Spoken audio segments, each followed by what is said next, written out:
Tszyu versus Vergil Ortiz. Who's going to win this fight? Before we talk about who's going to win this fight, let's take a look at their latest performances in which Tszyu fought Brian Mendoza, in which Tszyu destroyed Brian Mendoza throughout the whole entire fight, landed some great shots, completely outlanded Brian Mendoza, and ended up taking it by decision. That day, he just recently fought Sebastian Fundora, in which Tszyu was doing great until he got a cut, in which he couldn't see due to the blood from the cut, in which Tszyu ended up getting outlanded by Sebastian Fundora, and Sebastian Fundora ended up taking it by decision. The towering Inferno, Sebastian!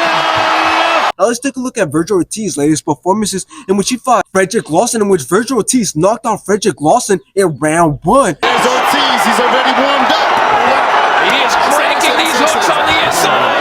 After this, we all know that Vergil Ortiz then went on to fight Thomas Delorme, in which he knocked him out with a nasty body shot in round 1. Now, both men have things that make him the favorite in this fight, but then they also have things that make him the underdog in this fight. And the reason I say this is because when looking at Vergil Ortiz's record, it stands out way more than Tszyu's, since he currently stands with 21 wins, with 21 of those wins coming by knockout. And when you look at Tszyu, he has 24 wins, with 17 coming by knockout, and has 1 loss. And not only that, but Vergil Ortiz is ranked number 2 in the 154-pound division, and Tszyu is ranked number 4. But then some might argue that it doesn't matter that Vergil Ortiz's record is more impressive than Tszyu's, or that it doesn't matter that Vergil Ortiz is ranked higher than Tszyu by 2 ranks, because you could argue that Vergil Ortiz hasn't fought any tough opponents that were seen as true competition. Meanwhile, Tszyu has, and Tszyu is feared upon the best in the division, because if we remember, Charlo dug Tszyu, which led to his title being stripped. But stylistically, I think this match will be a pretty even match, because both men have power and both men have a lot of punch output. But I like to lean towards Vergil Ortiz when talking about who's going to win when they exchange punches. I just believe that if Tszyu was a true champion and a true warrior like he claims, he would have put on a good performance against Sebastian Fundora, regardless of the cut that happened early on in the fight. On top of the fact that he's coming off a loss, I can guarantee you that he's going to fight a bit different against Vergil Ortiz, and Vergil Ortiz's pressure might be too much for Tszyu, so I see Vergil Ortiz ending the fight by knockout.